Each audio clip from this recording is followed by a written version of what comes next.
Un saludo a aficionados anatómicos. Vamos a ver un video hoy acerca del drenaje linfático del miembro superior y del drenaje linfático de la axila. Aquí vamos a tocar un grupo de ganglios muy importantes que son los ganglios axilares, que de hecho son hasta más importantes que los de miembro superior, ya que estos ganglios se encargan de drenar a la mama. También pueden encontrar en mi canal video de mama. Y dentro de la patología mamaria, dentro de la más importante, que es la cancerígena, es de vital importancia el estudio de estos ganglios que se encuentran a nivel axilar. Vamos a comenzar desde distal a proximal, comenzando con el drenaje linfático del miembro superior. Lo bueno de esto es que el drenaje, como todo sistema linfático, comienza a nivel de los tejidos distales y siempre va siguiendo el recorrido de las venas. De hecho, el sistema linfático nace en tejidos y termina en el sistema venoso. Ese es un axioma fundamental dentro del estudio del sistema linfático. Toda la red linfática que drena la mano se dirige hacia proximal, hacia el antebrazo, y se forman primero plexos a nivel de los dedos, a nivel de la palma de la mano y a nivel del dorso. Serían entonces los plexos linfáticos dorsales y los plexos linfáticos palmares. Son estructuras superficiales que se encargan de llevar la linfa hacia el antebrazo.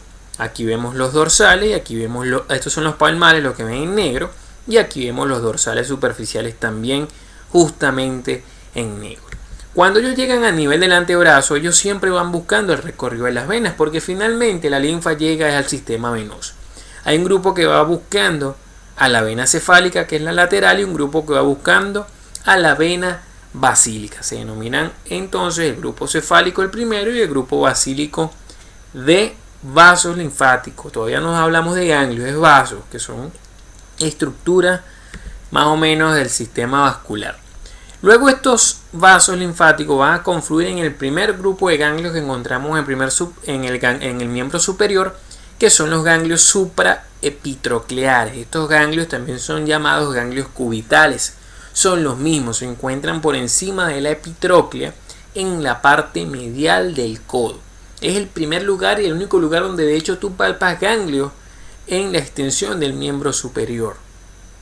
Bien, luego que hacen, digamos, esa cosa sería como una estación más o menos, a nivel de esos ganglios subepitrocleares siguen ascendiendo esos vasos linfáticos, unos buscando a la vena basílica medial y otros buscando la vena cefálica. Sin embargo, casi siempre los que están externos, que son los que van buscando la vena cefálica, cruzan hacia la vena basílica. ¿Por qué? Porque el punto final de este sistema linfático del miembro superior es llegar a los ganglios axilares.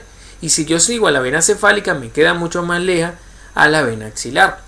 Por eso es que casi todos cruzan la línea media para buscar a la basílica, porque cruzando la línea media, claro, la línea media del brazo en este caso, es que yo puedo llegar a ese grupo de ganglios axilares. Sin embargo, hay un grupo de ganglios, esos serían los supraepitrocleares, lo que les estoy señalando. Hay un grupo de ganglios que están debajo de la clavícula, en el surco deltopectoral, denominado ganglios infraclaviculares o deltopectorales, que serían un grupo de ganglios, de vasos linfáticos que no cruzan y no van buscando a la basílica, sino que siguen con la cefálica, y por eso también tenemos que estudiarlo. Estos son entonces los ganglios del miembro superior. Al final, todo el sistema linfático del miembro superior va a confluir en los famosos ganglios axilares, que son los ganglios que vamos a ver a continuación. Pero antes, no se vayan a despegar de este video.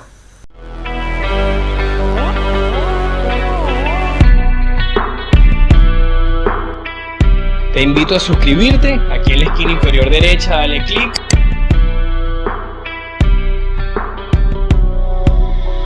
Y no olvides darle like al video.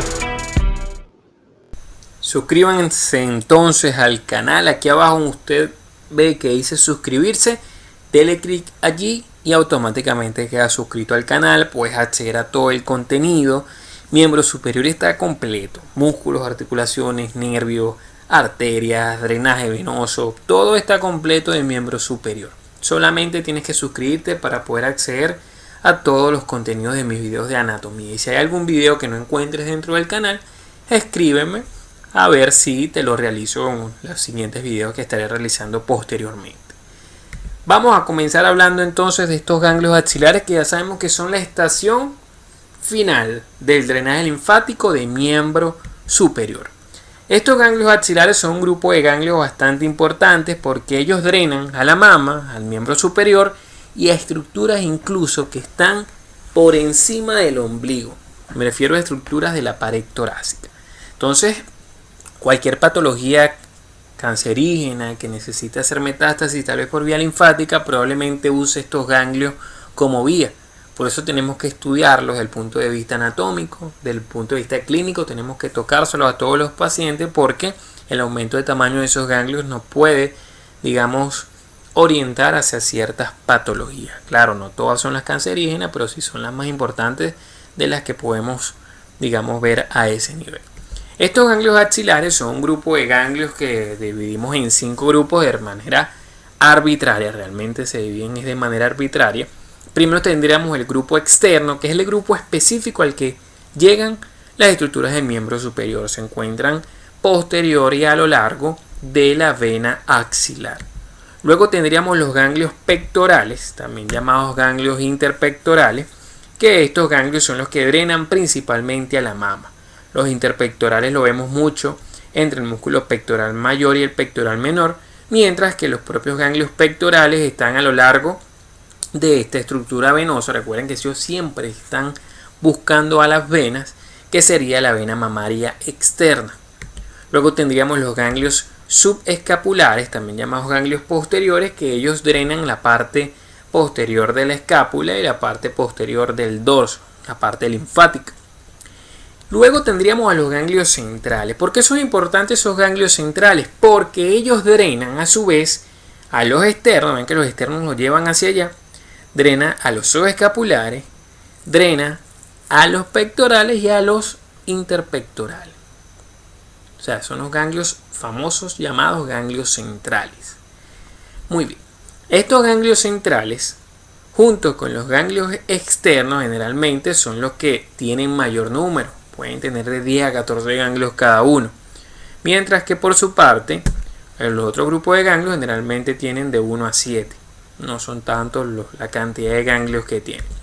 Por último tendríamos los ganglios apicales, que estos ganglios apicales también por estar debajo de la clavícula los llaman generalmente ganglios infraclaviculares. Ellos reciben a su vez a los ganglios centrales.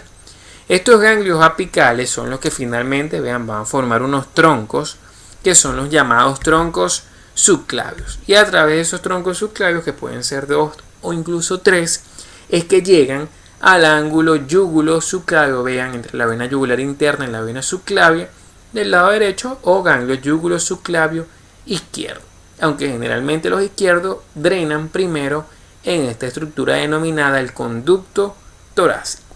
Estos son entonces todos los ganglios axilares. Espero que te haya gustado el video. Nuevamente te exhorto, te invito a que te suscribas aquí, dale like al video si te gustó y puedes seguirme en Instagram en @JuanPisoSánchez1315. Nos vemos en los siguientes videos.